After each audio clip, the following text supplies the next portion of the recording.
Friends, हम इस video में बात करने वाले हैं कि लॉकडाउन ख़त्म होने के बाद यानी 2020 के लास्ट तक ऐसी कौन कौन सी जॉब्स होंगी जो एक्सपोनेंशियली ग्रोथ करने वाली हैं, जिनका फ्यूचर ब्राइट है।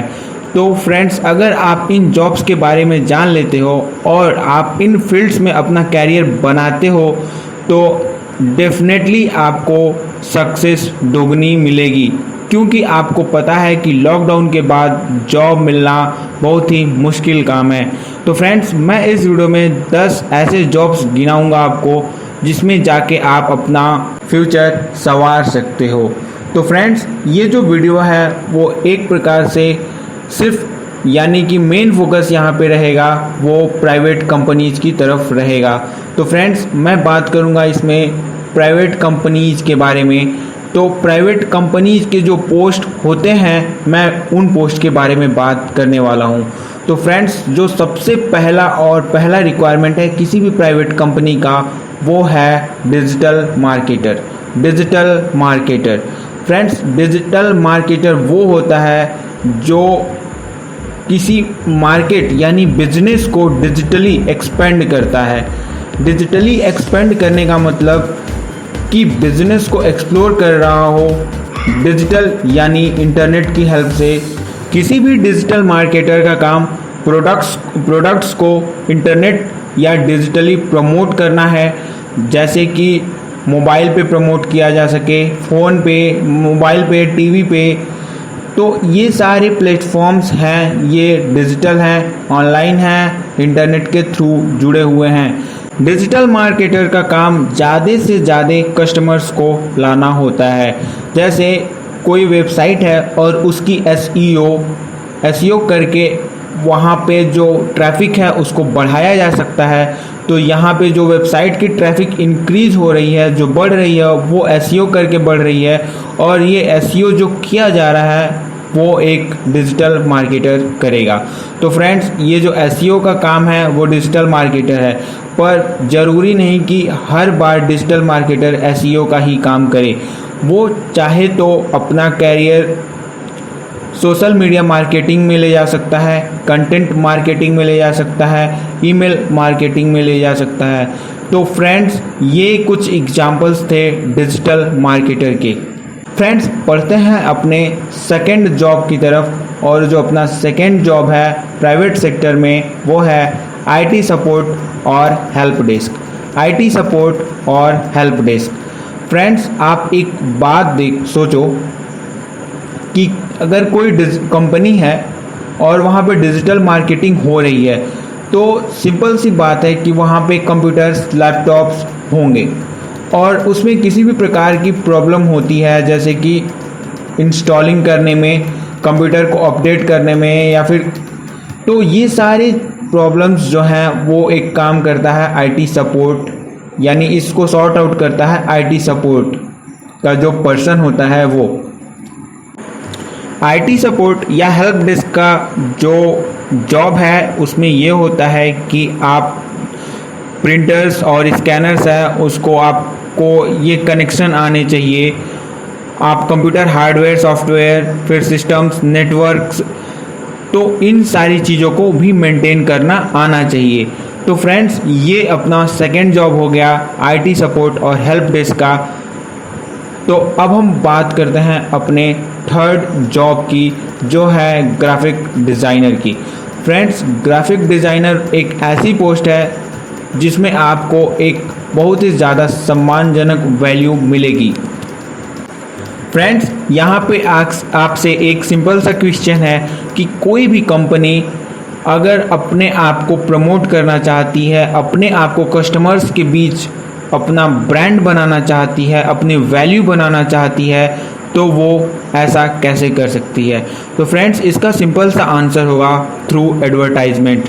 वो एडवर्टाइजमेंट करके ही ऐसा काम कर सकती है। और एडवर्टाइजमेंट का काम जो होता है वो ग्राफिक डिज़ाइनर करता है, यानी कि वो डिज़ाइन करता है एडवर्टाइजमेंट पेपर को, मैगज़ीन को, रिपोर्ट्स को, ताकि ये लोगों के बीच में जाए और जो कंपनी की वैल्यू है, जो कंपनी का वैल्यू है, ब्रांड नेम है, प्रोडक्ट है, उसको दर्शकों को यानी जो कस्टमर्स हैं उनको लुभा सके।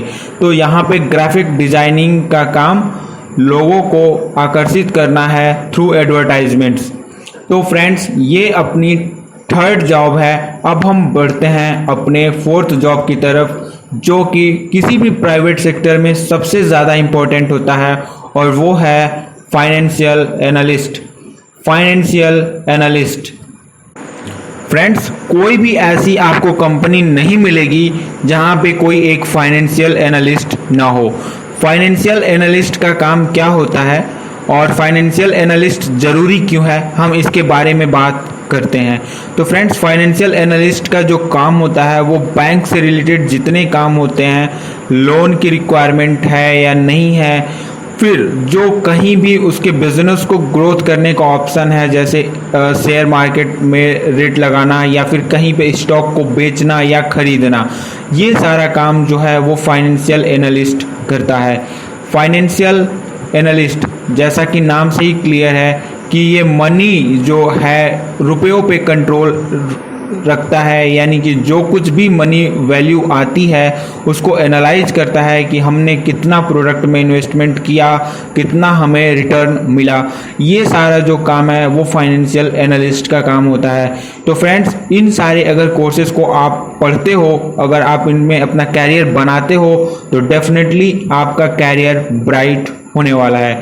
फ्रेंड्स, फाइनेंशियल एनालिस्ट के बाद हम बात करते हैं अपना नेक्स्ट जॉब के बारे में, और अपना जो नेक्स्ट जॉब है वो है डेटा एनालिस्ट। डेटा एनालिस्ट, और ये अपना फिफ्थ जॉब है।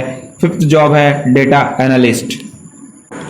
फ्रेंड्स, डेटा एनालिस्ट का काम होता है कि जो कुछ भी डेटा के रूप में है उसको कंपनी को समझाने लायक, यानी जिस भी लैंग्वेज का यूज हो रहा हो वहाँ पे, उस लैंग्वेज में उसको ईजिली बनाया जा सके, उसको ऐसा रिप्रेजेंट किया जा सके ताकि सबको समझ में आए। क्योंकि कुछ जो प्रोडक्ट्स हैं, कुछ इस कंपनी को भेजे गए, कुछ उस कंपनी को भेजे गए, कुछ तीसरे कंपनी को भेजे गए, तो उसमें क्या प्रॉफिट रहा, क्या रहा, पूरा डेटा को एनालाइज करना, हमने कितना इन्वेस्टमेंट लिया, कितना, जो कुछ भी पूरा जो डेटा है उसको, उस डेटा को अच्छे से रिप्रेजेंट करना, और जो कंपनी है उसके बेटर जो डिसीजंस हैं उनको अच्छे से लेने में हेल्प करने में मदद करता है। फ्रेंड्स, डेटा एनालिस्ट और फाइनेंशियल एनालिस्ट लगभग एक टाइप के होते हैं, उनमें थोड़ा डिफरेंस होता है। जो डेटा एनालिस्ट है वो डेटा को रिप्रेजेंट करता है, जबकि फाइनेंशियल एनालिस्ट जो है वो फाइनेंशियल, यानी कि कहाँ पे इन्वेस्टमेंट करना है, कैसे करना है, इन सारी चीज़ों को प्लान करता है। फ्रेंड्स, किसी किसी कंपनी में हो सकता है कि फाइनेंशियल एनालिस्ट और डेटा एनालिस्ट में दोनों में सिर्फ एक ही व्यक्ति जो है इन दोनों पदों पे काम कर रहा हो और दोनों चीज़ों को मैनेज कर रहा हो। तो फ्रेंड्स, अपना जो सिक्स्थ जॉब है वो है software developer. Software developer, software developer के बारे में अगर आप जानना चाहते हो तो आप इस वीडियो को कहाँ देख रहे हो, यूट्यूब पे। और यूट्यूब क्या है, एक टाइप का सॉफ्टवेयर ही है, एक टाइप का एप्लीकेशन ही है। तो फ्रेंड्स, ये जो सॉफ्टवेयर डेवलपर होता है, आप खुद सोचो कि इसका आवश्यकता कंपनी को क्यों पड़ने वाला है। क्योंकि कोई भी कंपनी है वो अपना एप्लीकेशन बनवाएगा, वो अपना एप्लीकेशन बनवाएगा, वो अपना वेबसाइट बनवाएगा, तो इन सारी चीज़ों के लिए एक सॉफ्टवेयर डेवलपर की ज़रूरत पड़ती है। और एप्लीकेशन बनाता है जो कि मोबाइल फ्रेंडली हो और लैपटॉप फ्रेंडली हो, तो इन सारी चीज़ों को सॉफ्टवेयर डेवलपर मैनेज करता है। जो कि किसी भी कोई बड़ी भी कंपनी होगी तो उसको सॉफ्टवेयर डेवलपर की आवश्यकता पड़ेगी। फ्रेंड्स, अब हम बात करते हैं अपने सेवन्थ जॉब के बारे में, अपने सेवन्थ जॉब के बारे में, और वो है project manager. Project manager, friends, project manager का काम होता है कि किसी भी कोई भी काम है उसको वो निरीक्षण करता है पूरा ऊपर से, यानी कि शुरू से लेके लास्ट तक उस पर अपना ध्यान बनाए रहता है। यानी वो चीज़ों को देखता है कि काम कैसे चल रहा है। उसका काम जो होता है वो मैनेज करना होता है, जैसे कि वो मैनेज करता है इनिशियलाइजेशन से, यानी शुरू से लेके फिर शुरू में, फिर उसके बाद प्लानिंग को मैनेज करता है कि कैसे हम अपना प्रोडक्ट्स को डिस्ट्रीब्यूट करने वाले हैं। उसके बाद प्लानिंग के बाद उसका जो मेन काम होता है कि हम कैसे एग्जीक्यूट करने वाले हैं, यानी जो हमने प्लान बनाया है उस पर हम कैसे काम करें कि हम अपने आप को खरे साबित कर सकें। और उसके बाद वो कंट्रोल करता है और काम को पूरा करने में मदद करता है। तो फ्रेंड्स, ये जो वर्क रहा, ये प्रोजेक्ट मैनेजर का रहा। तो फ्रेंड्स, ये पोस्ट भी बहुत ही ज़्यादा इम्पॉर्टेंट है किसी भी प्राइवेट कंपनीज़ में। फ्रेंड्स, अब बढ़ते हैं हम अपने 8th जॉब पे, और वो है sales representative. Sales representative friends, sales representative जो होता है वो उसका कम्युनिकेशन स्किल बहुत ही ज़्यादा मैटर करता है। वो लोगों से कैसे बात कर रहा है, उसका बिहेवियर। यहाँ पे सेल्स रिप्रेजेंटेटिव का मतलब है कि वो चीज़ों को, यानी जो सेल्स है, जो भी उसके प्रोडक्ट हैं उसको बेचता है बिजनेसमैन के पास ले जाके, कई ऑर्गेनाइजेशंस के पास ले जाके, या फिर हो सकता है कि गवर्नमेंट को ही बेचे। अगर कोई प्राइवेट कंपनी है तो वो गवर्नमेंट को ही बेच सकती है। और उसके बाद यानी ये इसका जो काम होता है वो होल सेल को देखना होता है। तो फ्रेंड्स, सेल्स रिप्रेजेंटेटिव थोक जो प्रोडक्ट्स हैं उनको अलग अलग जगहों पे पहुंचाने का काम करता है। फ्रेंड्स, अब हम बात करते हैं कस्टमर सर्विस स्पेशलिस्ट का।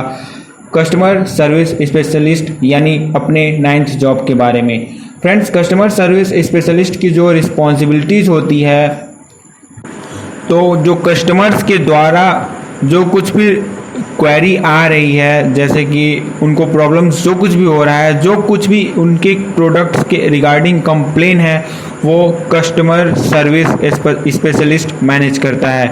तो ये जो काम होता है वो फ़ोन के द्वारा हो सकता है, ईमेल के द्वारा हो सकता है, या फिर चैटिंग के थ्रू भी हो सकता है। तो फ्रेंड्स, इसका जो है वो कस्टमर से बात करना, उसके बारे में फीडबैक लेना, तो ये कस्टमर सर्विस स्पेशलिस्ट जॉब होती है। फ्रेंड्स, यहाँ पे आप इन जॉब्स को करने के लिए आपको सर्च करना होगा कि which type of skills required for this particular job, यानी आपको किस टाइप्स की स्किल्स रिक्वायर्ड हैं, और जैसा मैं जॉब्स बता रहा हूँ उसका आप नेम लिख देना। फ्रेंड्स, मैं फ्यूचर में इसके रिगार्डिंग कुछ वीडियोस और लाऊंगा। तो अब हम बात कर लेते हैं अपने 10th जॉब के बारे में, जो है IT एडमिनिस्ट्रेटर। IT एडमिनिस्ट्रेटर यानी कि इंफॉर्मेशन टेक्नोलॉजी एडमिनिस्ट्रेटर। तो IT एडमिनिस्ट्रेटर का काम जो होता है वो होता है कंप्यूटर का जो इंफ्रास्ट्रक्चर है, कंपनी में जो कंप्यूटर हैं उनके इंफ्रास्ट्रक्चर को बनाए रखना, उनके नेटवर्क्स में किसी भी टाइप की प्रॉब्लम न आने देना, और सबसे मेन जो काम है वो सिक्योरिटी प्रोग्राम्स और सिस्टम्स को मैनेज रखना। यानी सबसे जो बड़ा चैलेंज होता है किसी भी कंपनी के लिए वो है सिक्योरिटी मेंटेन रखे रहना। जैसे कोई भी हम किसी भी कस्टमर का डेटा ले रहे हैं तो उनकी सिक्योरिटी हमें बनाए रखनी पड़ेगी, तभी कस्टमर आप पे ट्रस्ट करेगा और आपका प्रोडक्ट खरीदेगा। तो फ्रेंड्स, ये जो जॉब्स मैंने बताए, आई होप आप सभी को पसंद आए होंगे और आप इन पे काम भी करोगे। फ्रेंड्स, लास्ट में अगर आपको ये वीडियो अच्छी लगी हो तो प्लीज़ वीडियो को लाइक ज़रूर कर दीजिएगा, और हाँ, हमसे जुड़ने के लिए आप चैनल को सब्सक्राइब भी कर लीजिएगा। मिलते हैं नेक्स्ट वीडियो में, तब तक के लिए बाय बाय।